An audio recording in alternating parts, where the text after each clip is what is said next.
Welcome to our Freeman Spogli Institute panel on global trends in geopolitics in 2026, a look ahead. This is the first in a new quarterly series that we'll be doing here at FSI that will hold seminars, panel discussions like this on the state of the world, given that we can expect that every quarter the world will be quite different from the quarter before.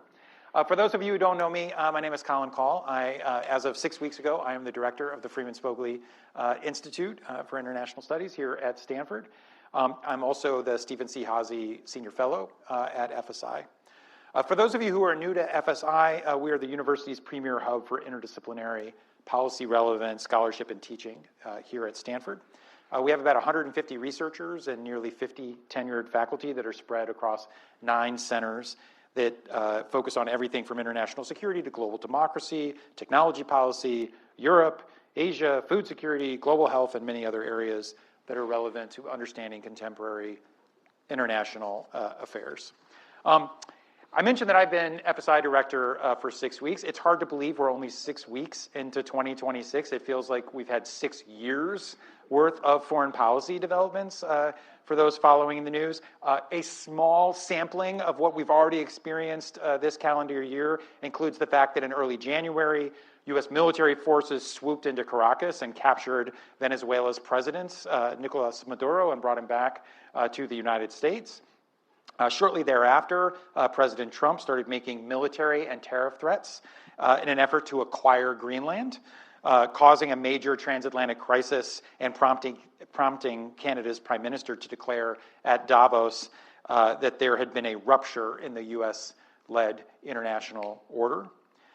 Meanwhile, mass protests rocked Iran, leading to the deaths of thousands of Iranians and shaking the pillars of the regime, prompting the redeployment of U.S. assets to the Middle East and renewed threats from President Trump to use force against Iran, although the purposes of that force are to be determined.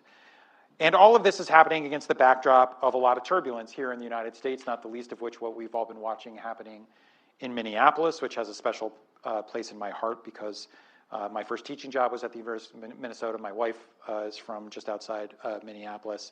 And I think the events that we're all seeing on television are really testing America's own commitment to democracy. And that's just what's happened in the past few weeks. So 2026 is off to a breakneck start with profound consequences for the world. And I couldn't think of a better group of FSI scholars to help us make sense of many of these developments and give us a sense of what might be coming in the next, 4 dozen weeks of the year. So please, a round of applause for our guest today. All right, we got a lot to cover. It's a big, scary world out there. Harold, let's start with you. I mentioned that the military operation in January to snatch up Maduro, it was framed as a law enforcement operation. It happened against the backdrop of a lot of U.S. military strikes in the Caribbean and the Pacific against alleged drug boats coming out of Venezuela, which was part of a pressure campaign on Venezuela. The president has basically said we are now governing Venezuela by remote control. So I guess I'd like just your assessment. I think we would all benefit. It says a lot that we basically engaged, if not in regime change, we engaged in government change, except that this isn't even like the 5th biggest story that's going on right now. So maybe catch us up a little bit about what's going on in Venezuela. Where do events stand? What do you think the Trump administration is trying to achieve, and how likely are they to achieve it? So thanks, Colin. So since the January 3rd operation in Caracas, basically what you have emerge is a regime and a tutelary relationship with the Trump administration, where it very clearly is receiving marching orders from Washington. It occasionally verbally resists, but it's really been quite compliant. But it's quite an unstable governing coalition. What's left behind are basically 3 major power groups. One is the interim president, Delcy Rodriguez, and her brother, Jorge Rodriguez, who's the leader of the National Assembly. They don't have guns, but they have Trump. And then you have 2 armed groups. There's the armed forces, which are feeling demoralized by the fact that they weren't able to do anything about the U.S. operation. They're really somewhat of a hollow shell, deliberately so. to ensure regime security. Traditionally, they have been weakened by the Maduro government. And then there's the security services. Under the Minister of Interior, Diosdado Cabello, who was one of the original 1992 coup leaders, along with Hugo Chavez, who you may remember, former president of Venezuela. They have the best guns and the best training, and that's the Presidential Honor Guard and the Military Counterintelligence Directorate, who they're the ones responsible for regime security. In addition to this, the Minister of Interior also controls these informal armed groups called colectivos, which are basically armed urban gangs that help provide regime security. So it's quite a complicated situation in the sense of the nominal the head of the country is the one that is most vulnerable to internal regime change. What's keeping the other groups in check right now is the fact that they fear the U.S. will re-intervene, that they will be maduroed, to use somebody else's verb that they coined.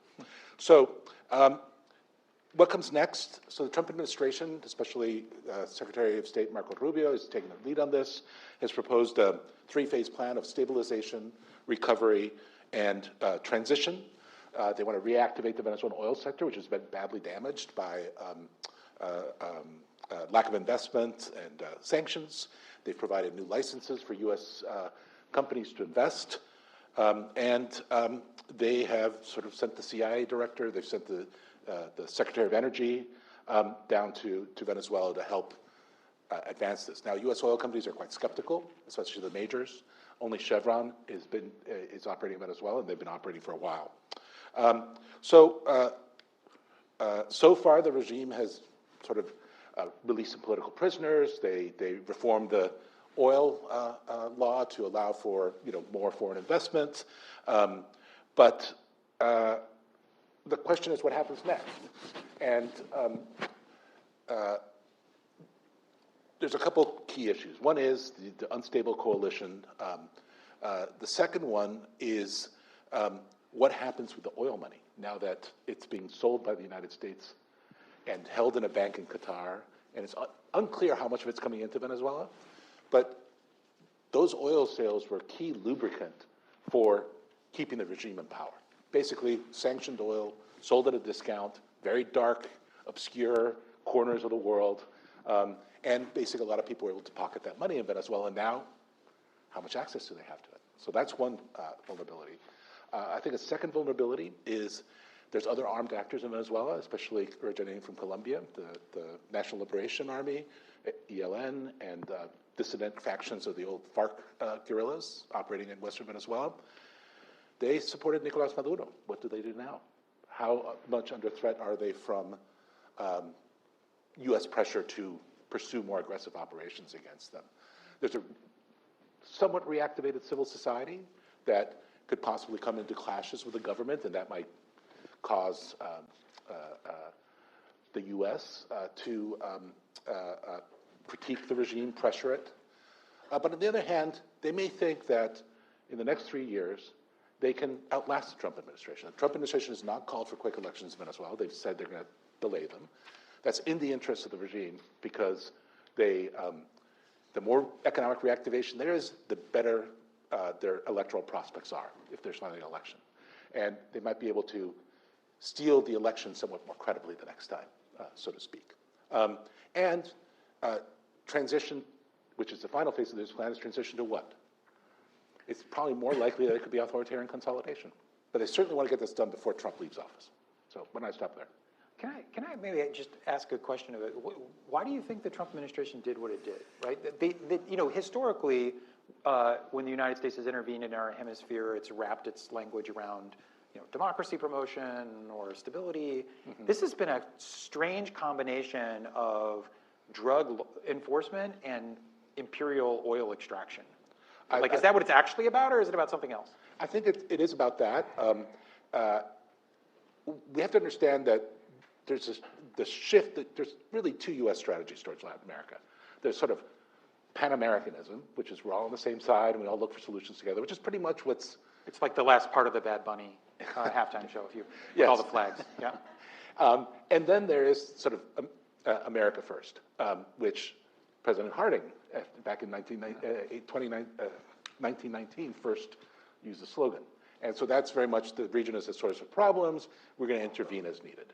So between the migration crisis coming out of Venezuela, which I think made Stephen Miller in the White House support Marco Rubio's own animosity towards the Venezuelan regime, Trump's interest in oil. And I sometimes wonder, although this is rank speculation, there's quite a few wealthy Venezuelans that live around Trump's club in South Florida. And he's probably been hearing terrible things about Nicolas Maduro for years from this group. So I think he has no reason to be a fan of this particular authoritarian leader, even if he gets a lot of other authoritarian leaders in the past. So the lesson is, if any of you have wealthy haters, hope that they don't live close to Mar-a-Lago. Is that fair? Okay, all right. So in my experience, so in addition to being an academic, I've done a couple tours of duty in government. And as we've addressed, as the United States has attempted to address just about every problem I can imagine, whether it's negotiations over Iran or dealing with the Islamic State or contending with the fallout from Afghanistan or trying to contain China or dealing with global financial crises or dealing with the Russian invasion in Ukraine, kind of almost all of those efforts kind of run through the transatlantic community. I think people don't really realize the degree to which the United States considers its team on the security side to be NATO first, and on the economic side to be the G7, really, which is mostly European countries. I say that because with rising tensions over Greenland, tariffs in general, and broader transatlantic friction, not to mention disagreements over the ongoing war in Ukraine, I wonder, you're a leading expert on Europe. How serious should we take this moment for the alliance? How tense are things? How brittle, how fragile are things? And to what extent do you think that today's kind of drama is basically an artifact of Trump-era politics versus some deeper structural shift in America's relationship with Europe that's likely to outlast Trump?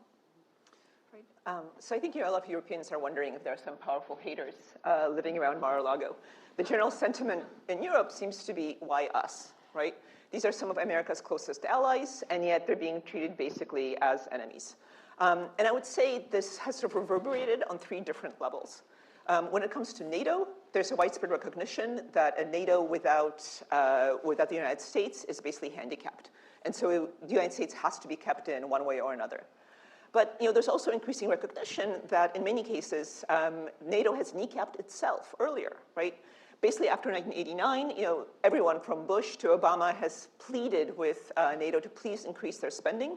They didn't, and now it takes Trump and the invasion of Ukraine to lead basically NATO members to this belated realization that they have to invest and basically rebuild not just their armies, but also the kind of investment that it takes to actually rearm Europe and to actually provide armaments and tanks and functional arms. So I think that's one way in which this has reverberated. When it comes to the EU remains fractious, but it's also very resilient. So I don't think, the general sentiment within EU countries is that we are going to withstand this. There's some talk of using the anti-coercion mechanism, also known as EU's bazooka, which would basically retaliate with everything from tariffs to public procurement restrictions to travel restrictions on the United States. But here I think, despite the Greenland kerfuffle, and it does look like it's blowing over, there's been sort of, Trump has actually been quite strategic. And so he's been trying to play divide and conquer games by, for example, targeting France and Germany, but not Italy. By basically playing nice with Hungary, but not with some of the other countries. And he's quite good at this, and Hungary and Slovakia, of course, ever eager to play the spoiler, are more than happy to play along. But I think the biggest change has occurred on the level of popular sentiment. So everywhere, and I mean everywhere, except for Hungary, both the United States and President Trump are totally underwater. Poland, where Trump used to enjoy 80% plus support, far more than he ever did in the United States. And the most recent public opinion polls show the support to be roughly 26%. Everywhere in Europe, he's underwater.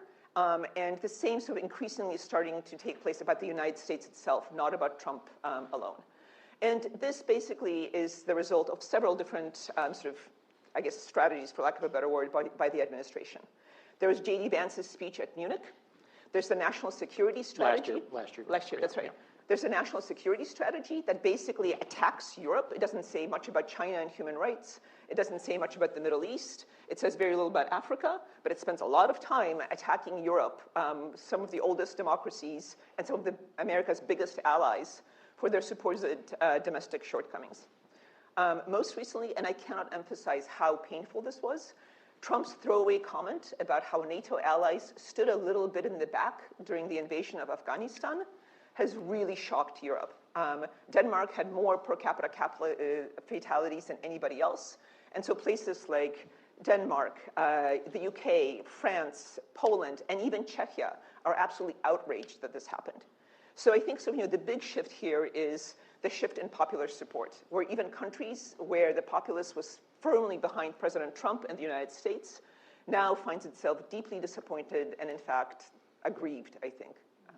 So you mentioned J.D. Vance. You also mentioned the national security strategy, and I suspect not everybody in the room has read the national security strategy. But I wonder if you could just say one thing about how our cultural politics at home are being externalized to Europe, because the national security strategy is very specific about its critique in Europe, and that is it's too woke and they have too many migrants, and the result of those two things is the risk of civilizational erasure, which is a very powerful and I think coded set of words. But it strikes me that in conjunction to what Vance did at Munich last year is very much about an externalization of our own right-wing populist cultural politics onto Europe. Do you agree with that, or you have a different take, or can you elaborate on any of that? I think there's definitely some of that. The way it's perceived in Europe is that this is basically rank interference in domestic politics, right?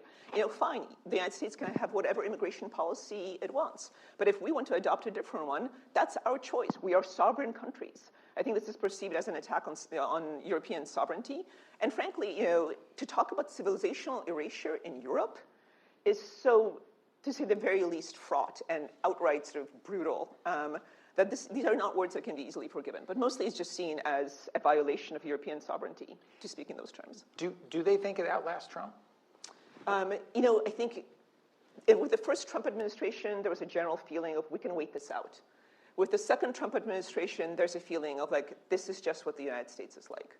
And or could be like every 4 to 8 years at the very least. Could be, that's right. And so that loss of predictability, of stability, of a loyal ally, that feeling now persists. That's not going to go away. Yeah, I think it's a really important point. I think people underappreciate the degree to which alliances come together in a common threat, but the glue that keeps them together is about a lot of other things. That's right. Common values, high degrees of economic interdependence, highly institutionalized relationships, and a degree of trust and confidence in one another. And if you kind of go through those pillars, they've all kind of been punched in the gut. And to your point, again, with the exception of Hungary, I have never seen Europe more united.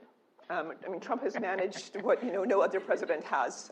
Well, President Putin came close to uniting them almost as much. Not as much as President Trump. All right. Ori, now that we've dealt with the easy parts of the world. Okay, so Israeli Prime Minister Bibi Netanyahu was at the White House yesterday. He moved up his trip. His trip was supposed to be, I think, on the 18th. He moved it up, largely, I think, because he was getting nervous that Trump might strike a bad deal with Iran. Amidst, there are renewed U.S.-Iran negotiations. Witkoff and Kushner met with Araghchi in Oman last week. Trump's military threats and deployments, which were originally framed around the treatment of the protesters, have now been recast essentially as coercive diplomacy over Iran's nuclear program and as well as its missile program and its proxies. I guess, the pressure is building. Trump clearly wants a deal. He claims just about every other day that Iran is willing to cut a deal. Is there going to be a deal in 2026? Is it a deal that Iran can accept, that the United States can accept, and that Israel can accept? And what are the consequences if that Venn diagram doesn't overlap? Very easy. 5 minutes and I 5? No, you can talk. You know what? You can get 6. I'll throw Gaza in the deal. Gaza too. So, do Gaza. I assess the likelihood of a U.S. attack on Iran in the coming 6 months at about 60%, so more than 50. But I think it's important to understand that it's also possible that these options are actually not mutually exclusive. We may see a narrow deal being reached, it may unravel, and then we may see some sort of a military strike. So it's actually not necessarily mutually exclusive, as I mentioned. And the first point I think that's worth considering is the fact that Trump has shown what, I'm going to be very kind and say, a lot of strategic flexibility. So we don't know if he's, perhaps his posturing willingness to attack while actually really wanting a diplomatic deal. Perhaps he's doing the exact opposite, right? Or perhaps he's posturing a willingness to pursue the diplomatic deal while actually promoting and hatching plans to attack. But regardless of the starting point, changing his mind is actually a very significant part of his political DNA, and his decision-making style is actually quite dynamic. It's not rigid. I'll throw in a couple of examples. In December 2018, he decided to withdraw U.S. troops from Syria after a telephone conversation with Turkish President Erdogan. It didn't exactly unfold that way, but you see a president that, again, I'm going to be very generous, is quite flexible, is willing to go in the flow in certain scenarios. In June 2019, after the Iranians downed the U.S. drone, he approved a retaliatory strike, and 10 minutes before the American jets were supposed to hit their targets, he changed his mind. So we don't see someone that is 100% married to a certain kind of plan and is not willing to reconsider or change it ever. Another example, which I think is important, is based on recently published Israeli accounts. We now know that Trump's decision to order the U.S. forces to join the Israeli strike in June 2025, Operation Rising Lion, was taken, in fact, a week into the operation. So it was not an airtight decision before. It was not accepted a day after the strike, after Israel showed that it managed to reach certain operational goals. It took the U.S. a whole week. So this is a president that's willing to show this kind of flexibility. Let's talk a little bit about the regional pressures and the diverging interests. First of all, it's very important to separate open messages with private messaging on this issue, and I think this is a nuance we largely kind of tend to ignore. So yes, the Gulf states and Turkey and Egypt openly prioritize stability above all else, and they expressed interest in de-escalating the situation and economic continuity.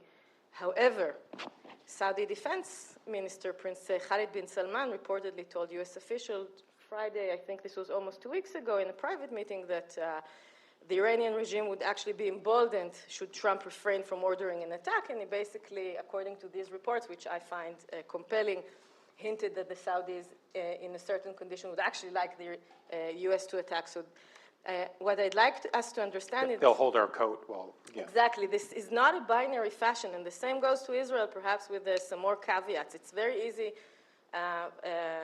for observers to say, of course, Netanyahu is gung-ho, and the Israelis just want a strike tomorrow, and that's it. Well, the picture is actually more complicated, especially behind closed doors. So, for example, we now know, based on, again, Israeli reports, that in the first days of the protests in January, the Israelis actually did not want the U.S. to strike because the understanding was that the necessary defense architecture wasn't yet in place. But it's not something that they can signal outwardly. Netanyahu and the Israeli leadership are never going to say, we choose the regime's stability, do not attack. It's not a message that will come across. And we've later seen that the U.S. deployed F-15s, which we understand to be an important platform aimed to intercept Iranian drones incoming, and there's a huge question mark about... They were deployed to Jordan, I think, right? Yeah, in Jordan, sorry. And we don't know the situation of the interceptor missiles and the intercepting platform. So again, it's not a black and white situation. And the question is about the meeting yesterday, behind closed doors. Do the Israelis believe that the Americans have developed an operational plan that has a real chance to destabilize the regime and produce on the ground a situation that the Israelis would say, yes, this is a huge improvement to what we had before? A symbolic slap on the wrist that doesn't change the situation. This is very hard for an Israeli to say. A symbolic slap on the wrist that doesn't change the situation on the ground will just embolden... Peter Piper picked a pack of pickles. Will embolden, exactly like the Saudi prince said, it will also do that and will embolden the regime. So the question is, what kind of a scenario did Trump and the Americans show the Israelis? What did they discuss? One of the most credible scenarios that's openly discussed in Israel is as follows, that the administration will use the casus belli presented by the Iranians and will essentially decide down the road to attack. But the attack won't be a symbolic strike. It won't be this slap on the wrist. It will be something that will be much more meaningful. We'll use the entire armada, repeated airstrikes, probably covered operations that we can't, openly we have no idea about what's going on then. But the idea is that this would reignite the pressure, domestic pressure inside Iran, and the Iranian public will take the last step. No one thinks that just a few aerial strikes will actually cause regime change or will lead to a huge change. I think I ran out of time. Do I have another minute? No, you keep going. I'm not, okay. As to where talks are, there's a lot of ambiguity. Some of it is constructive, some of it is perhaps less constructive. So we know that Trump is maybe willing to entertain the idea of the Iranians agreeing to low enrichment. But again, this messaging came from Turkey. I haven't seen it clearly being broadcast from American speakers. We also have conflicting messages that Trump is adamant to include the proxies and the missile program. We don't know where the second meeting with the Iranians will be. It basically, the answer you get basically depends on the news you read and the outlet that you follow. Well, let me ask you about that. So I worked in the White House when Obama negotiated the first nuclear agreement, the so-called Joint Comprehensive Plan of Action, the JCPOA. Trump walked away from that agreement in 2018 because he didn't think it was good enough. They promised to get a better agreement. We're still waiting for that. But actually, my belief is they could get a better agreement.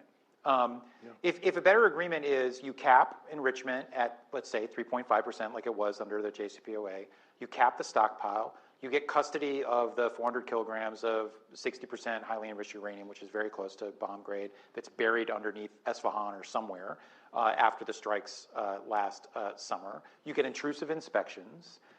And you don't get the type of sunset clauses that expired after 10 or 15 years. Maybe you get 25 years. Maybe you get some that last for forever. Like if Trump wanted a deal that he could walk outside and credibly say was better than Obama's deal, he could have it. The challenge I see, though, is the Iranians will not go for things that meet Israel's bottom lines. They won't go for zero enrichment. They won't go for significant restrictions on their missiles or their proxies, if for no other reason, because if they don't have a nuclear program, their best deterrent is their ballistic and cruise missile arsenal. So I guess, again, do you think that there's a deal on the table that both Trump and Bibi could accept? I don't think that there's such a deal. I think it's more likely that if Trump decides that this is the way to go, he'll go for we call it the narrow deal because it focuses on the nuclear plant. It doesn't include the proxies and the missiles. It's not something that Netanyahu would be happy with. It's also important to remember that next week, February 19th, Trump is supposed to host the meeting of the Gaza Peace Council in Washington. And you can still get in. It's only $1 billion to join. You too, any of you. Which I mean, this is Silicon Valley. At least one of you has $1 billion. And I think that the dynamics over Gaza will also be relevant because if Trump feels that he's not getting anywhere with Gaza, he may feel more inclined to pursue a diplomatic solution with Iran and vice versa. And lastly, I get asked this a lot. People think that Netanyahu is likely to push Trump to attack Iran only because this will give him a domestic boost going into the Israeli election year. I'm not ruling it out. I don't think that there's zero involvement of domestic politics, never, ever, in any kind of decision-making by any politician. But, and this is what's the important thing in my mind, in June 2025, after Operation Rising Lion, the kind of boost that Netanyahu received domestically in domestic opinion polls lasted for 2 weeks. The elections, should and if they'll be held, we expect them to be held around September. I don't see how it converges, that kind of consideration, and I think it's important to remember. However, if the regime actually topples and we see a whole new Middle Eastern landscape, then that will be a huge deal, which obviously will impact the results of the election. All right, much more to talk to on that front. I want to turn to Larry. Larry, I mentioned events in Minneapolis. You and I were talking out in the lobby before we came in. I don't know if any of you are science fiction fans, but there's a famous phrase by the science fiction author William Gibson that the future is already here, it's just unevenly distributed. And a couple weeks ago, Ezra Klein did a podcast on Minneapolis where he made the provocative turn of phrase that authoritarianism is already here, it's just unevenly distributed. And we're seeing it on the streets of Minneapolis. I think, I don't actually think it's a partisan statement to say that there's democratic backsliding in the United States. Every metric that political scientists use to measure democracy show backsliding. So it's just a scientific reality, not a political or partisan judgment. So I guess, Larry, given that there's democratic backsliding in the United States, but not exclusively in the United States, and around the world, like how do you assess the current state of democracy globally heading into 2026? And do you see any reason for optimism that things could get better here or abroad? Yeah, well, I'm an eternal optimist, so I see important grounds for optimism and important grounds for worry and even alarm. Let me first say, listening to Anna, that, it's possible that Trump has an extremely clever strategy for democracy promotion. Be as bullying, autocratic, imperialistic, and now if you look at the horrific stuff that he's spreading on his social media account, I'm sorry, I'm just going to say it, racist as you can be, and then you'll unite Europe behind a democratic project again. Europe and Canada, don't leave Canada out. Canada wants to be part of Europe so bad right now. Give authoritarian populism a bad name. So I'll leave Anna to ponder that, but let me say first about the United States, Colin, that what is unevenly distributed is in the United States is the elements of creeping authoritarianism. It's not that authoritarianism is here in the United States. The United States is still a democracy. I personally don't think it's still a liberal democracy right now. And the three ratings agencies, Freedom House, the Economist Intelligence Unit's Democracy Index, varieties of Democracy Project, VDEM, they're all going to deliver their annual assessments in the next 6 weeks or so. And so we're going to have the three scientific, if you will, social scientific assessments of every country in the world and of the United States. The Economist has long since downgraded the United States as a flawed democracy, in essence, not a liberal democracy. And if you look at the trend, we've been heading steadily downward in the Freedom House and VDEM ratings as well. And I have no doubt, it's impossible to imagine otherwise, that we won't suffer, we, the United States as a country, in the judgment of these professional analysts, a significant decline in the new ratings. But until November of this year, and until the proposition that the people in a free and fair election can deliver vertical accountability and change their government is negated or falsified, we're still an electoral democracy. It's just one with creeping authoritarianism in many respects, in terms of the way these authoritarian-like ICE federal forces are being deployed in American streets for intimidation, in terms of the efforts to seize federal control of elections, in terms of the pressure and intimidation visited on universities and law firms. And I mean, there's such a long stream of things that I can detail, and did last night in a talk for an alumni club. So if you want the longer version, I'll send you the slides.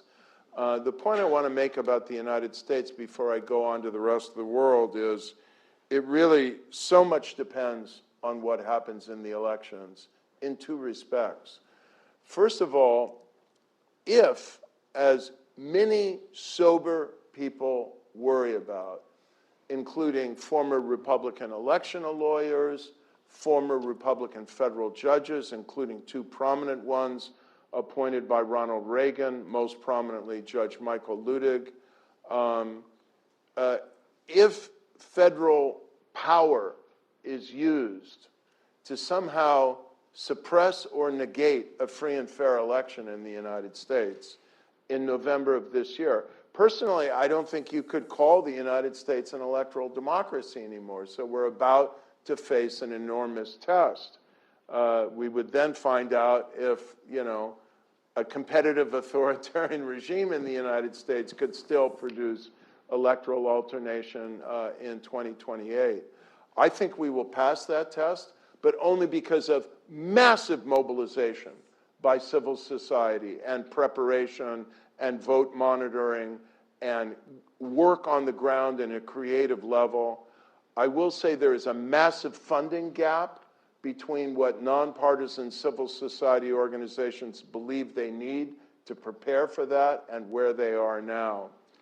The second thing is, Anna could testify to this in the case of Poland, and we're about to get another test in April in Hungary, where there's a real chance this time, maybe better than ever, that Orban could lose the parliamentary elections this April and have to go into opposition.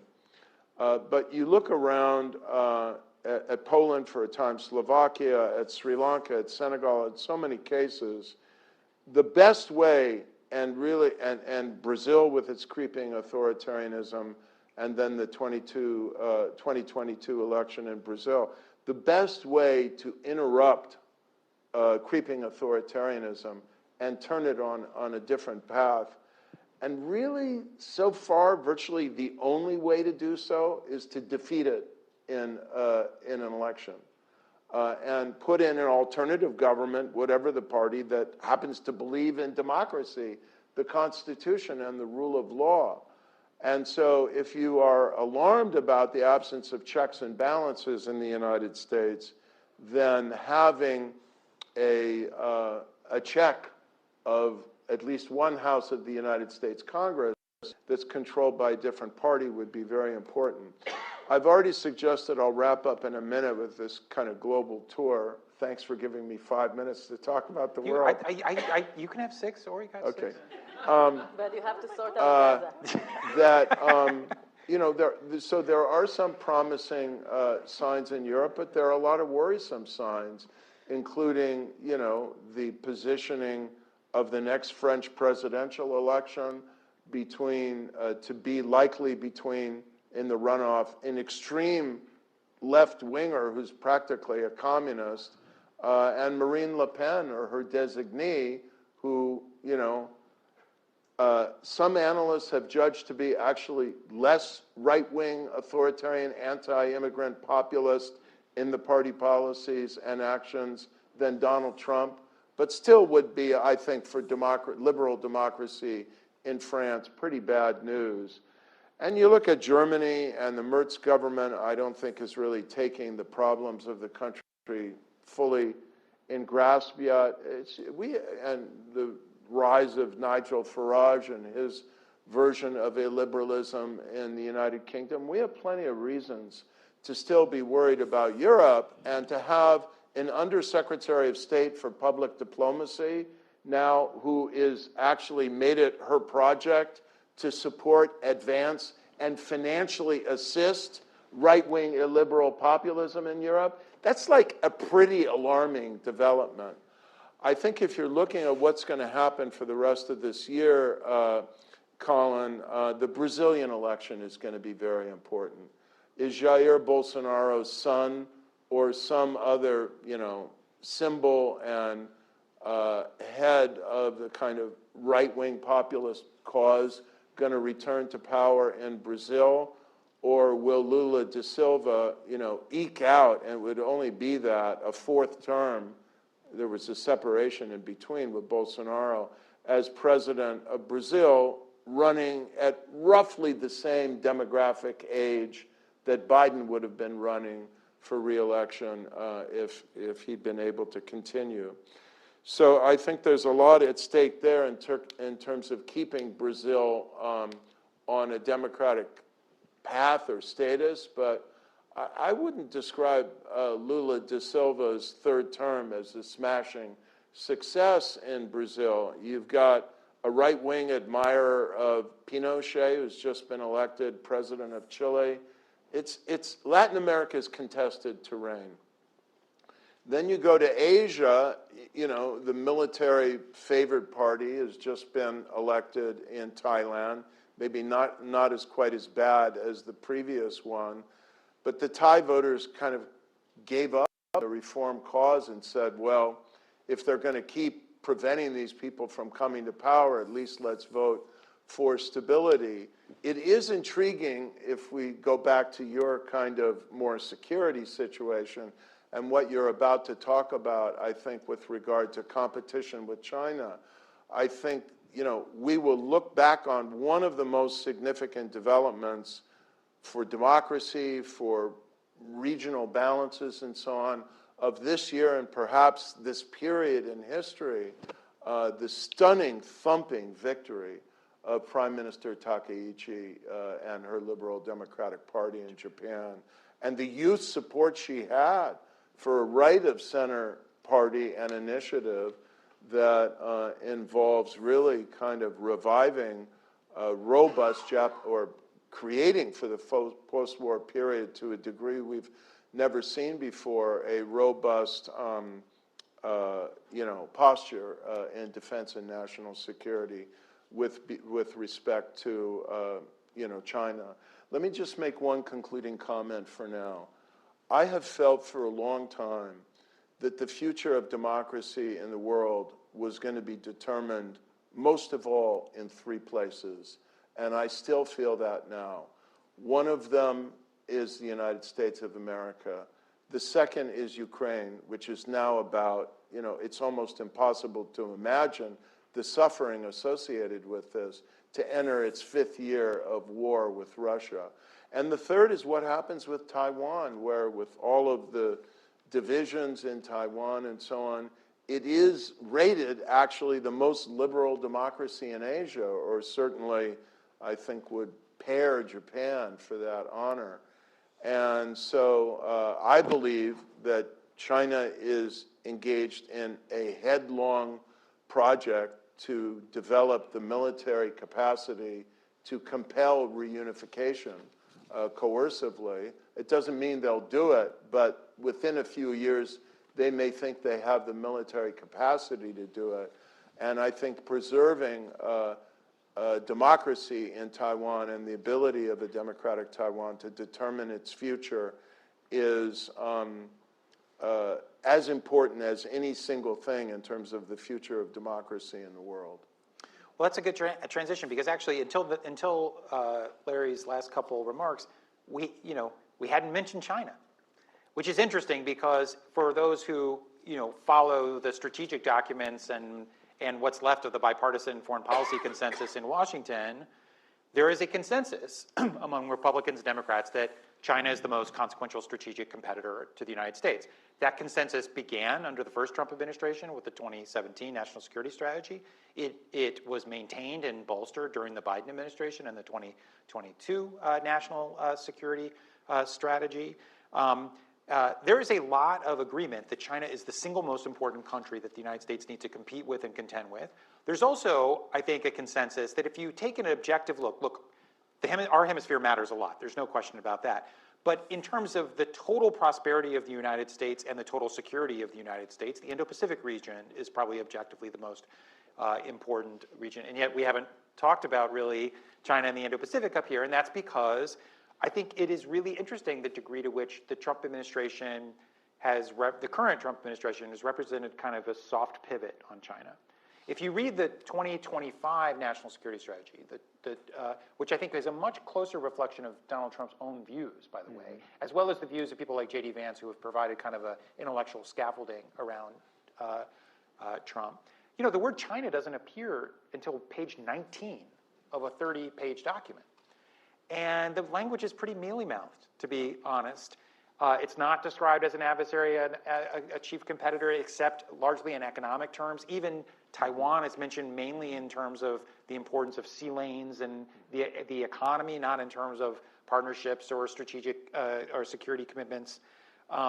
To the degree that Chinese influence is discussed, it's mostly discussed in terms of influence in the Western Hemisphere, not the rest of the world. So it's seen as a barrier to American dominance in our hemisphere, but otherwise not all that problematic. And the Indo-Pacific is basically relegated to third-tier status after the homeland, the hemisphere, and then the Indo-Pacific. It's unclear where the Middle East ranks. We know where Europe ranks last, but you get the point. This is like a really important change. You've also seen, I think, the Trump administration take some steps on China. You know, Trump put some tariffs in place. Then he threatened to dial them up, you know, past 100%. He then blinked when China retaliated with their own bazooka, which was restrictions on rare earth minerals that are key to the defense industrial base and other industries here in the United States. And now tariff rates for China are lower than they are against some of our allies and partners, which is bizarre. You've seen the Trump administration weaken technology controls on China to allow some very advanced AI chips made by NVIDIA to go to China. And they've been all over the place on Taiwan. The president himself has hinted that he would not support Taiwan unless it does more for its own defense, which is his standard line about allies. By the same token, they've also had very large security assistance packages to Taiwan. So they're kind of all over the place. And I think what people, you know, my guess is the news thus far in 2026 has not been very much about China. It's going to become more about China as we go forward because there's likely going to be a summit in Beijing in April between President Trump and Xi Jinping. My own belief is that part of the reason why you got such soft language in the strategy documents is that they are trying to preserve space for Trump to get the one thing that he actually cares about with China, which is a big, beautiful trade bill. And that if he can get a big, beautiful trade bill, he's likely to sell a bunch of other things out. Loosen technology controls, soften on Taiwan, because all he cares about as it relates to China is trade. And so we'll have to see.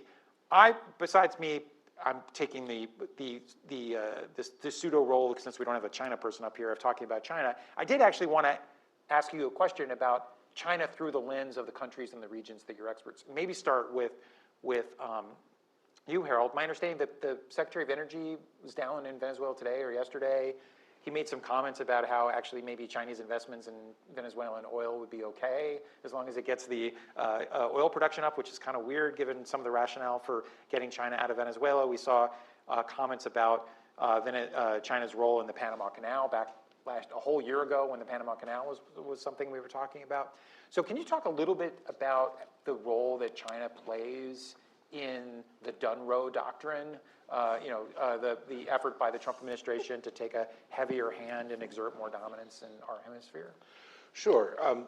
So I think looking at the 2025 national security strategy is a good place to start, because it very clearly outlines a world divided up in spheres of influence. And this hemisphere is the U.S. sphere of influence in a way that the U.S. hasn't really talked about the region that way for quite a long time, since maybe back the Cold War. It also is another region of the world, like Europe, where it undermines the sovereignty of the states in the region in the sense that it asserts a right under this Dunroe Doctrine to intervene anywhere in the hemisphere where there's critical geography, critical infrastructure, critical supply chains, or trade or minerals, in a way that really is very different even from the Roosevelt Corollary or the Monroe Doctrine. So for countries that have, like Panama, critical geography at the isthmus, critical infrastructure in the canal, critical to supply chains for the United States trade transit into the canal, you're going to be a target. And the administration is still pressing very hard on the Panamanians to get China out of there. And in fact, the Panamanians are trying to end some of their contracts with the Chinese, et cetera. So one region of the world where, even though the national security strategy doesn't really mention China by name too often, clearly in Latin America, it's a place where they'd like to get China out. Now, there's a problem there because for Latin America, China is an important source of investments, of loans, particularly of infrastructure construction. Latin America is a region of the world that has a chronic deficit in infrastructure. China is very good at building it, has large policy banks that can finance you, and the deals happen much more quickly than the alternative, which is what exists in the U.S.-led liberal and national order, which was international financial institutions plus private sector capacity to build infrastructure coming together. But it's slow, There's lots of policy conditionality attached to it, so countries really would rather cut a deal with China. Now, the U.S. is really not positioned to provide a good alternative to that. So I think there's always going to be some pressure from the Latin Americans to continue to do deals with China, even though the national security strategy clearly says, no, the U.S. should have primacy in the region. It should be the preferred economic partner. The U.S. Embassy should be working to augment, find deals for U.S. companies to invest in. So I'm skeptical about whether the U.S. really has the capability to do those things. But the other thing that is going on is a surge in U.S. military capabilities in the region, very much an effort to support countries that are seen as friendly and undermine countries that are seen as unfriendly, Venezuela being foremost among them, but now Cuba is basically under an oil embargo. Colombia was heavily criticized until recently. So I think the region really has to be concerned that this is a shift from the international order and regional order that really protected their sovereignty for the last 40, 50 years.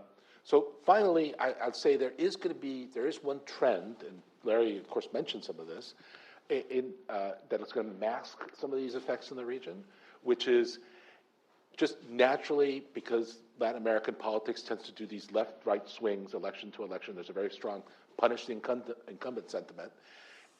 Many of the countries are electing sort of more right-wing, more populist governments that have presidents that are friendlier towards Trump. And in fact, he just convened a summit of sort of, not of all the Americas, that one was canceled, you'll remember, in the Dominican Republic, but of the countries that have elected right-wing presidents. So I think that's going to sort of maybe cover up some of these sort of effects that we might see of greater U.S. interventionism in the region. So, Anna, I want your view on Europe. My impression was, really starting in the first Trump administration, there was a hardening of Europe's position on China. There was a lot of conversation about, 5G networks and possible threats to national security. Then you had COVID and all the concerns about wolf warrior diplomacy there. And then, of course, China's support for Russia, in diplomatic, economic, in the context of the war in Ukraine. That there was a real opportunity, actually, for realignment or alignment of Europe's position on China more closely with a more hawkish American position. I feel like that's a little bit more up for grabs right now. Can you talk a little bit about, the degree to which Europe might go back to hedging between two hegemonic actors that both seem threatening in different ways, or do you think that there's still enough residual concern in Europe about China's, industrial overcapacity or something else? It's authoritarianism. Where do you see Europe and China going? I think there's some worry about the security aspects, especially dual-use technology and dual-use investments, like the deep-sea port in Piraeus, which China basically bought and can use both as a military base and as a trading port. But I think for the most part, this kind of recent U.S. disavowal of the international liberal order and its kind of failure to criticize China for everything from human rights abuses to the security risk it poses has really created a much more permissive structure, not just in Europe, but internationally. Because Catherine Stoner is here, we can't help but mention Canada and the fact that, there's now a new trade deal that's being signed by Canada with China that would have been unthinkable just a few years ago. And so I think when it comes to Europe, I think there are sort of two facts on the ground that really orient European thinking about China. One is that China is the second biggest trading partner for Europe. There's absolutely, it is indispensable as far as Europe is concerned. The second is that China poses a direct threat in two ways. One is through its overcapacity. It produces an enormous amounts of goods for which there is no domestic market, and so it sort of floods external markets when it can. And two, the kind of competition that it poses to specific economic sectors in Europe. So, German car makers are terrified by the prospect of inexpensive and very effective Chinese electric vehicles, right? That is their number one fear. And they don't have the capacity to actually respond to it very well. So as a result, what the EU is doing is sort of trying to thread the needle and both stay engaged while de-risking, as they call it. And that de-risking, for example, takes the form of a new push to buy European and to rely less on sort of Chinese technology exports. But this is where the rubber hits the road.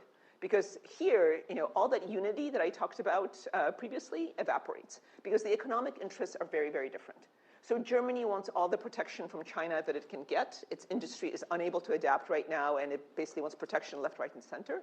But other places like the Baltics or the Netherlands, which have these really vibrant tech sectors, want as much trade with China as possible and access to sort of, security-sensitive Chinese technology. And so this is where sort of, Europe is now split. So on one hand, it wants to lower the risk while remaining engaged. On the other hand, it's difficult to square that circle where the different economic interests in European countries point in very different directions. Ori, I think China remains the largest customer for Iranian oil. China is all over the Gulf in terms of making investments, in terms of competing with the United States on technology, the willingness to sell certain types of technology, especially for surveillance, that American companies are less comfortable with sometimes. Can you talk a little bit about the role that China is playing? I mean, a couple of years ago, China claimed credit during the Biden administration for brokering a rapprochement between Iran and Saudi Arabia. What role, if meaningful role, if any, is China playing in the region? How does the region see China and U.S.-China competition? So I'll give an example of the role it's not playing, and then we'll delve in. So not a lot of people know this, but during the Yom Kippur War in 1973, the North Koreans sent a squadron of jet fighters to fight the Israeli Air Force over Sinai. This isn't the role that we're talking about. China's role, as Anna has mentioned, is as a trading partner. And it's heavily invested in the region, and it plays a very significant part there. It's the number one buyer of Iranian oil, but the problem is that in many aspects, it's the best friend that you don't want. So, for example, with buying Iranian oil, China is basically buying them in a predatory rate because it's the only customer that's willing to play games. So, Iran isn't benefiting from a tremendously positive trade relationship with China in this respect. And this goes to the bigger picture.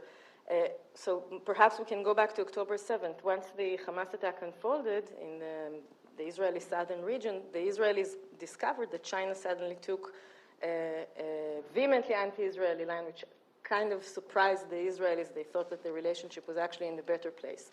And in the period leading to the June 2025 attack, there was this assumption that you have a new bloc on the rise, a China, Russia, Iran bloc with North Korea on its periphery that could maybe perhaps play an important role. And what the Iranians discovered in June 2025 is that this is pretty much a fair weather friendship. The Chinese and the Russians weren't exactly there to pick up the pieces once this happened. So they're still very much an important actor, but again, mostly as a trade partner. I think another point to remember is that the Chinese have a very strong interest, a vested interest in stability because they're a trade partner. So while they have contracts which on the paper nominally symbolize massive Chinese investment in Iran, they actually haven't materialized, and they have much bigger contracts with Saudi Arabia and the Gulf states, and they have a very strong motivation to keep the region relatively calm, which brings us to maritime security in the Red Sea and what on earth should we do with the Houthis. So on the one side, China is supposed to be a pro-Iranian actor, but on the other hand, China is also bleeding a lot of money because the Houthis are damaging maritime security and Red Sea shipping. So this is, for example, one avenue that we could maybe think of as some sort of a U.S.-Chinese collaboration limited to the Houthis.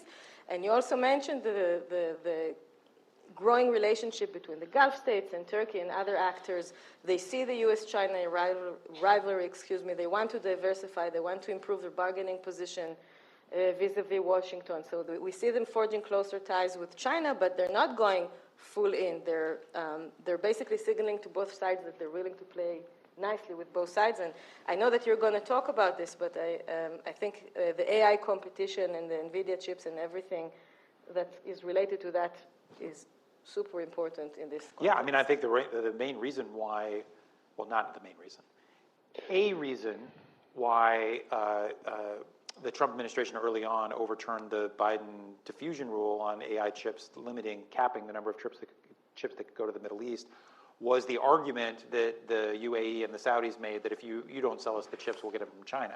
Now, that argument never made any sense to me because China can't produce enough leading edge chips to be competitive with the United States, but nevertheless, that was the argument that they get. And I do think that there is an opportunity for middle powers to play the two off of each other. And that was happening, that's been happening for years. That I think one theme across your comments and Anna's and Harold's is that the United States can't, in that game where countries try to play the two off each other, we can't beat something with nothing. And so the way that we outcompete China is traditionally by offering security partnerships that China can't provide and providing something on the economic front. And right now, it's hard to see what that value proposition is for a lot of middle powers. Larry, you've already mentioned Taiwan as a center of gravity in the future of global democracy. How do you think of the U.S.-China competition more broadly in terms of the fate of global democracy? So let me make 2 points. The first has to do with the battle of, in a way, domestic politics and ideas around the world. China is not a subversive challenge to democracies and a promoting agent of authoritarianism the way the Soviet Union was. I mean, we all know that. It's not dedicated to turning democracies into autocracies just to promote autocracies, even to promote the China version of autocracies. It will welcome movement in that direction when it happens and maybe try to be supportive of the movement. But if it has to deal with African democracies, Latin American democracies, it's fine with that as long as they veer in China's kind of global alignment direction. And so what China is doing is pouring enormous amounts of money into telling the China story through the $10 billion a year or more Voice of China, and through a global information campaign and really a battle of ideas that I think we have not even come close to adequately appreciating the significance of, and therefore the urgency of American response. If we did even come close to doing so, we would not be seeking to close down the Voice of America. We would not be closing down Radio Free Asia as the Trump administration and its, totally unqualified head of the U.S. Agency for Global Media, the MAGA, enthusiast Carrie Lake has been trying to do. We would not have an authoritarianism-loving Undersecretary of State for Public Diplomacy, but someone who actually had a strategy for confronting this. And we would be ramping up again, even thinking about recreating, which is I have long favored, the U.S. Information Agency. We're just way behind the curve on this in a number of spaces around the world, and I've tried to document this in a recent essay with Francis Hiskin in Hal Brand's edited volume from last year on the new Cold War. So that's one part of it. But I want to introduce something else here that is very dear to your heart, and I think probably your directorship at FSI, I know it's something you're thinking a lot about, which is the technological competition between China and the U.S. So you've got AI, you've got quantum, we have the, bioengineering dimension here, and you've got chips, and all of these things are kind of converging together. They're separate realms of competition technologically, but they're also deeply interactive. And what worries me, I think you're looking at this more closely than I am, but I'm looking at it increasingly because I'm really quite deeply frightened. I think we are at a potential hinge in history here. I want to add fusion energy to that list, by the way. If China pulls ahead in quantum, and which some people are worried about given the massive investments they're making, and in AI, I'm told we have a bit more of a lead in fusion. I don't know. But if they were to pull ahead in 2 or 3 of these technological leading sectors, particularly with AI and quantum as the kind of fundamental bastions for almost everything else technological, you think that that would be a benign development for freedom in the world? Even leave aside for a minute America's kind of economic prosperity and leadership, or the discomfort of our being dependent on China. This would be a disaster for the future of freedom in the world.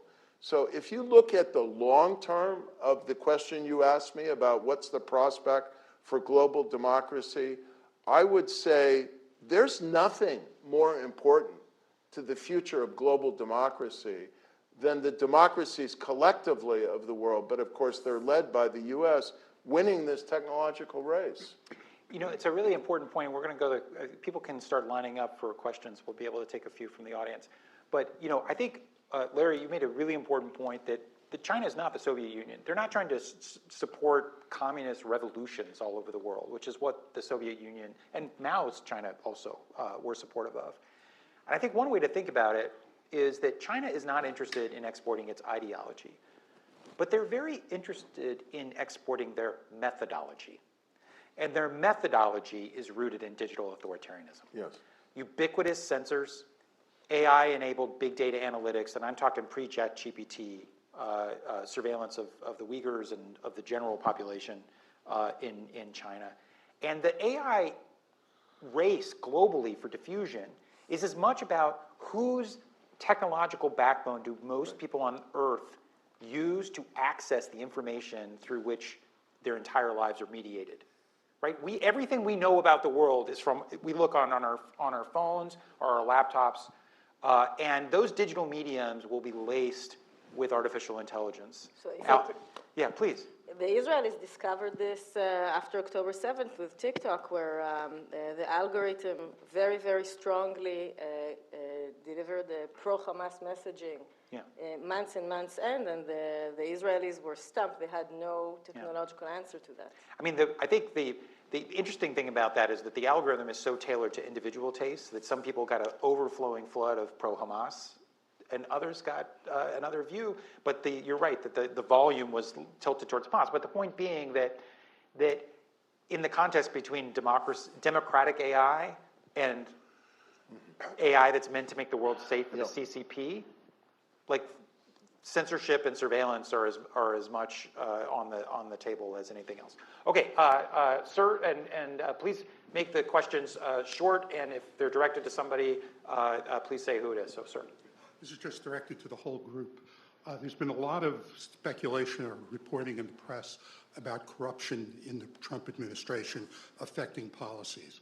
For example, there's been speculation that the allowing sale of high-grade chips to the UAE, which may make it to China, was very much influenced by investments, UAE investments in Trump interests.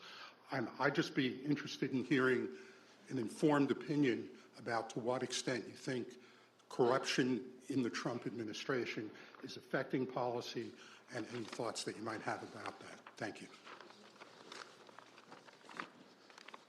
Larry? Well, as they say in the legal profession, there's certainly circumstantial evidence. It has to be really deeply unsettling to see the Gulf Kingdom investments, for example, in the Trump family's cryptocurrency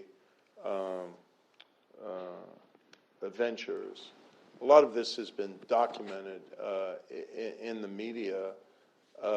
When Qatar hands over a $400 million plus presidential airplane, which I believe Trump has made clear is going to be a gift to him that he can take with him, I don't know how that's going to survive the presidential emoluments clause or the emoluments clause of the Constitution. But you look at our policies, you can argue in many cases that they've been the right policies in terms of the value for regional stability of close working relationships between the United States and the Gulf kingdoms in the current context. I think you could question the CHIPS decision and certain other things, but I think we're going to learn so much more about this someday than we do now, but the circumstantial evidence is substantial and deeply troubling. I'll just say, whether or not, people can agree or disagree about whether something is corrupt, and I think the evidence is out. What I do think is indicative of the Gulf states' relations with the administration is that they're handling the Trump administration the way they handle their own politics, which is it's all about family. And it's all about making deals with each other, with the royal families, and then you get what you want. Ma'am. Thank you all for this phenomenal panel. It's been great. So I have a question about the Iran protests. Many of us have been horrified to hear the limited information that's coming out because of the internet blackout, but it seems there may be as many as 35,000 or even 40,000 protesters who were killed in a very short period of time, and that Trump had seemed to make a promise that we would be there to help them and then backed off from that, perhaps, as you mentioned, because the military equipment were not in place yet, but for whatever reason. But I wanted to ask your thoughts about the impact of that pullback on the potential for future protest, even if there is future action by the U.S. in Iran, and also about what role might be played by other Mideast countries, particularly Turkey, having an opinion about whether or not they would see instability if there is a toppling of the regime in Iran. So I think that should Trump decide to actually attack Iran, and again, we don't know if it's going to happen or not, maybe a deal will materialize, but if a U.S. strike does happen, I think that a main goal would be to rekindle the protests. And despite the heavy communication lockdown that the Iranians are in, I think it's clear to everyone that the amount of anguish, resentment, hatred towards the regime has only intensified, perhaps tenfold. It hasn't diminished. The ember is still there, and I honestly think that it's something that Trump would count on going forward in planning an attack. How exactly this will unfold and whether this will unfold is a huge question. But I don't think that the Iranian people having suffered as much as they have, and again, we just don't know how many died, right? But thousands have died. I don't think they're feeling very forgiving. I do think one thing, the challenge is the regime has lost all its legitimacy, but revolutions typically don't happen until the security services fracture from the leadership. There's no evidence that they're on the brink of that happening, and so the question would be, could a strike that was overwhelmingly aimed at the Revolutionary Guard, at the Basij, at command and control, loosen that up at all? Color me skeptical from the history of air campaigns. Yeah. But anyway, that's I think something to keep in mind. The one scenario is fragmentation, right? So will we wake up one morning and discover that the Trump administration has been in talks with one faction in the regime over the others, the Machado, if you will, or so.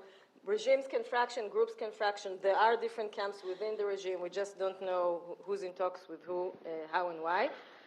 You asked about Turkey. Specifically, the Turkish interest is actually to maintain stability in that region because the Turks are interested to intensify their hold of Syria. They're repositioning themselves also in Gaza.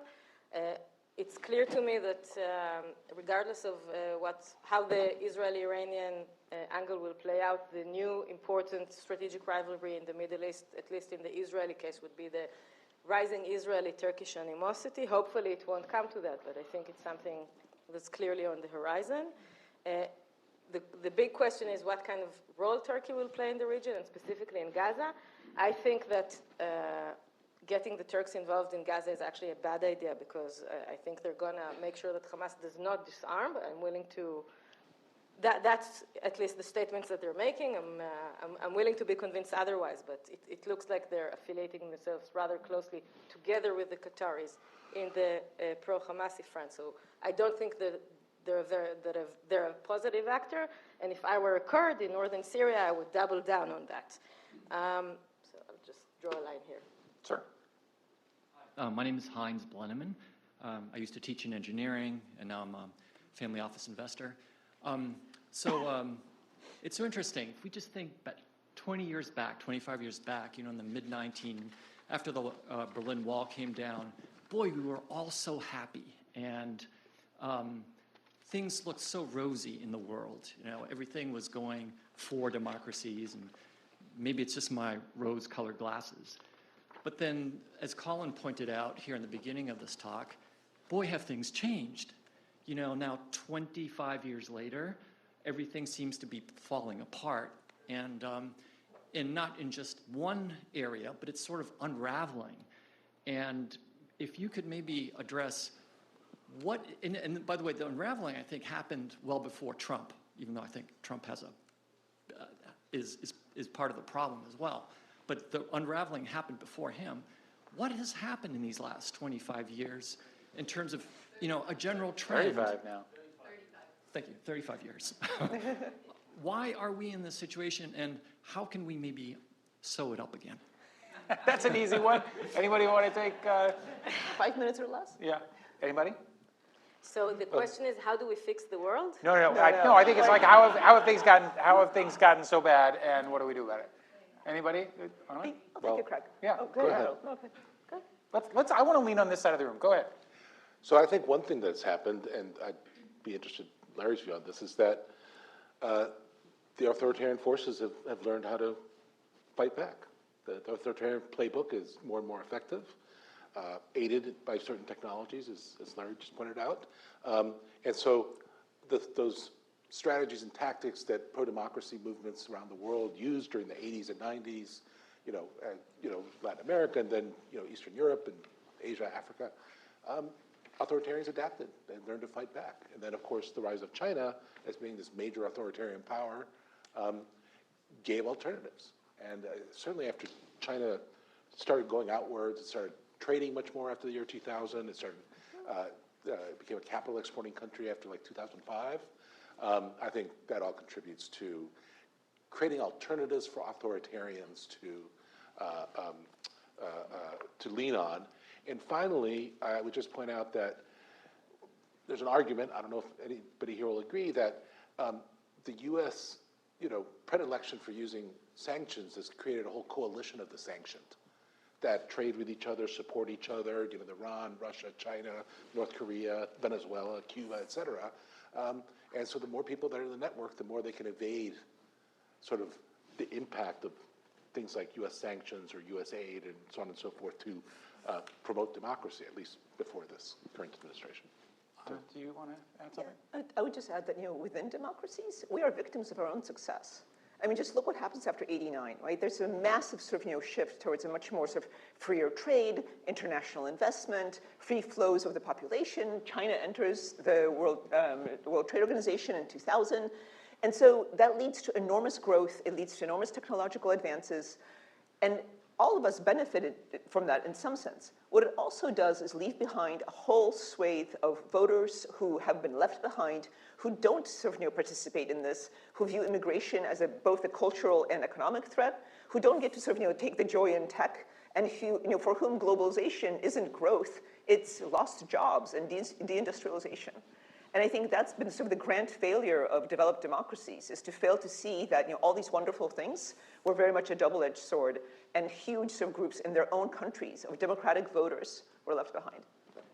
One thing, and we're going to go to the next question, but just to give you a little insight into something that I'm very hopeful that FSI will address is precisely this moment in history. Because let me rattle some things off. Rising nationalism, rising populism, rising militarism, rising protectionism and economic predation, revisionist authoritarian powers on the march, invading neighbors to carve out spheres of influence, a free world that's in disarray, a liberal international order that's collapsing, and an America First movement in the United States that says it's none of our business. What decade am I describing? The 1930s. But it feels pretty current, except that it's happening against the backdrop where we're also a world with nuclear weapons and game-changing technologies like AI and synthetic biology and all these other things. So I think that shame on us if we don't rise as an institute to the moment to tackle the very questions that you asked, because there's a lot at stake. Sir. Thank you. Hi, I wanted to ask you about the issue of democratic backsliding in Europe. So one of the realities of the reasons why right-wing populism has gained so much steam in Europe is because of the issue of immigration, which you just mentioned is an economic and a cultural issue. And anecdotally, it seems, I've anecdotally speaking to Europeans, maybe they don't want to express their views outright openly, but what they do instead is then just shut up and vote in the ballot box, and a lot have voted for the far right. And so you also mentioned Japan and Chile, and both of those examples, immigration was also one of the biggest issues why those right-wing leaders were voted into power. So I'm curious, how do you address the issue of immigration with the end goal of preventing right-wing populism globally? Why don't we do this, because I want Anna to answer that. Can we take the last question here, and we'll have that be the last one? Do you want to, ma'am? Yeah, sure. Thank you. My question is for Professor Kahl and Professor Diamond.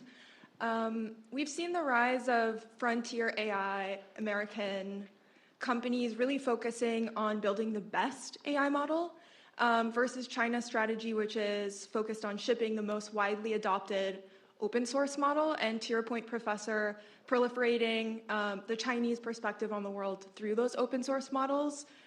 Do you think the United States should invest more in American open source? And if so, what incentives can we provide the private sector to build American open source? Thank you.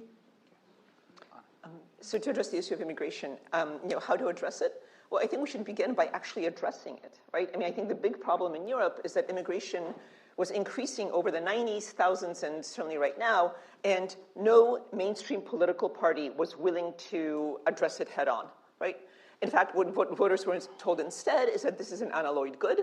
There is no alternative. This is what the EU means. And also, by the way, the EU is responsible, not us. There's a total passing of the buck, right?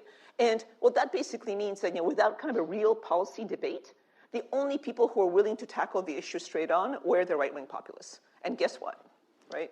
So I think this is a huge failure of mainstream parties for failing to listen to their voters, to be responsible, and to be basically be accountable. I could take if you have something, I have a few thoughts, please. About immigration, I'll leave the AI question to you. I completely agree with what you said, Anna. I want to phrase it this way. I think that there is substantial American support, popular support, more so now after they've seen what a ruthless crackdown, lawless crackdown on immigration looks like in its human consequences, and even people who thought they wanted a tougher stance know now they don't want that. For an immigration policy that, as Tom Friedman said, would have a high wall and a big gate. And I think the elements of that would be to have much more vigorous and well-resourced, and it's important to emphasize, truly professionally trained immigration enforcement at the border. So we don't have people coming in who have not been given permission to come in, but pretty generous rules for people to come in, both for high talent immigration and for the kind of labor that we need to keep the American economy going. I spent a significant amount of time in a very agricultural area of California, and I can tell you they are really hard-pressed to find the workers just to pick the strawberries you would like to have on your table. It's kind of a looming crisis that will have implications, among other things, for affordability, not to mention the human dimension. And so I think that there's a deal out there if we can get beyond our polarization and each political party trying to calculate narrow, immediate partisan advantage. There's a big deal out there. And I'll tell you something else that gives me hope. I think a pathway to citizenship for every person who is here in the United States now, however they got here, if they don't have a criminal record, could be and should be part of that. So just the AI issue, we could talk for hours. Let me just put it this way. Bottom line is, US companies are at the frontier of AI innovation. That continues to be true. The best models in the world are made by OpenAI, by Anthropic, by Google DeepMind, full stop. But Chinese models are fast followers. The gap is probably now months, it's not years. So think, we all know the term DeepSeek, the company DeepSeek, but Alibaba's Quinn models, Moonshot AI's Chemi models, these are really good models.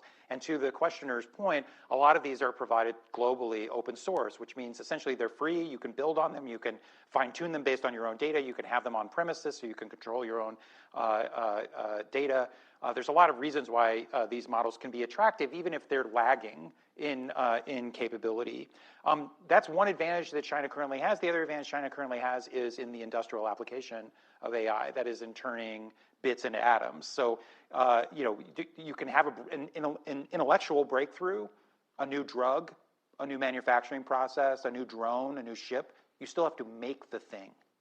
And what China's really good at is making things, and they installed more robots last year than the rest of the world put together. So, and they are at the lead of embodied AI and robotics. So, the United States is the world's AI leader, kind of, but China is a competitor that is real, and we need to compete in the places where China is strong. And that, I think the Trump administration deserves a lot of credit in their action plan, their AI action plan, for emphasizing the importance of open source. I also think there are some good Trump executive orders about the need to bundle American AI infrastructure so that it is a competitive offering with China. Where I think the Trump administration needs to do more is in offering good enough AI solutions in places that the market will not serve. Because right now, their tool for beating China is to unleash the market, which is great if you're talking about a country like India. But it might not be great if you're talking about huge swaths of Africa or of Latin America. So I think they have more work to do. I wish they hadn't dismantled USAID, but if in the absence of using that as a development tool, they need to use other development tools at their disposal to fill that gap. That's my own view. If you're interested, I've written a bunch about it. Okay, we're at time. We may even be over time, I think. Just let me say a couple of things. First of all, please a round of applause for our extraordinary panelists. I think, as I said, we're going to try to do one of these every quarter, kind of a state of the world. It's also a showcase, frankly, for the superstars we have here at FSI, and there are so many of them. If you are new to FSI as a Stanford faculty member, don't be a stranger. Come to our events, come to our research seminars, join one of our centers, run a program. We want you. We need you.